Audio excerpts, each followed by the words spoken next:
I'm reading this and reading a lot of the Old Testament, thinking about church generally as we experience it. I mean, this is the first church, right? Mm-hmm. And seeing the things they're doing, it's just very interesting. And I want this. What we're doing and what we found, and you're saying like, oh man, like we're doing this thing. We found out how to learn together. That's something that we probably should have found a long time ago, just in a church body. We should have been able to find. Wow.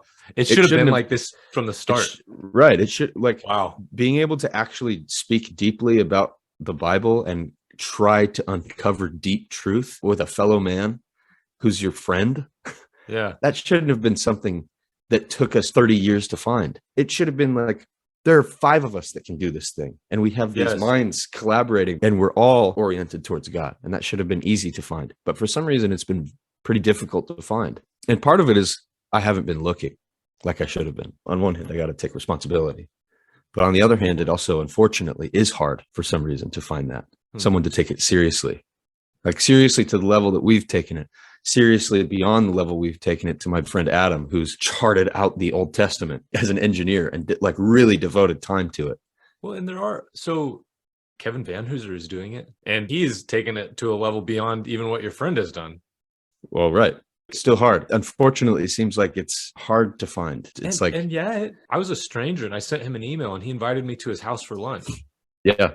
You know, and he's amazing. His level of serious study and devoted practice that he's maintained over decades has produced a really extraordinary man. And because he practices what is in this book, when a stranger reaches out to him for help and advice, he treats him like a priority and like gives him 3 hours of his time and invites him and makes lunch for him. Crazy. That's Christ-like. Like that's Christian. And that's the part of it too, where I feel like, well, there's also the responsibility. We're already told the way is narrow.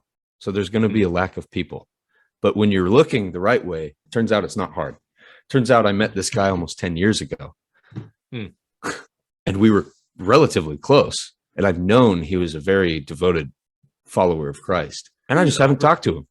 I didn't pursue that relationship. So that's like on me. There was a guy right there that I could do life with like that. But and then I dropped the ball. I think that there's an abundance of things like that around us. And what alerts us to those things is the Spirit. And what sensitizes us to the Spirit is our faithfulness, especially during the times of testing. That's why James says, count it as joy when you experience trials, because the testing of your faith produces endurance. And endurance perfects your faith so that you lack nothing. So yes, okay, in a moment, I see, I believe, good. Then I'm tested and I have to suffer. Or God feels distant and I have to wait. Am I faithful in that time?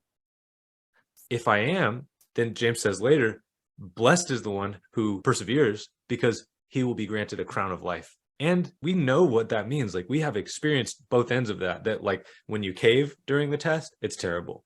But when you're faithful and when you persevere, something is added. There's new closeness, there's new vision, there's new strength. And so then it seems that the more that we practice that faithfulness, the closer we come to the Spirit. Like the more Christ actually lives in us. And so then the more I'm guided by him. And so then these opportunities, I think, are, or at least the right one at the right time, is evident to me.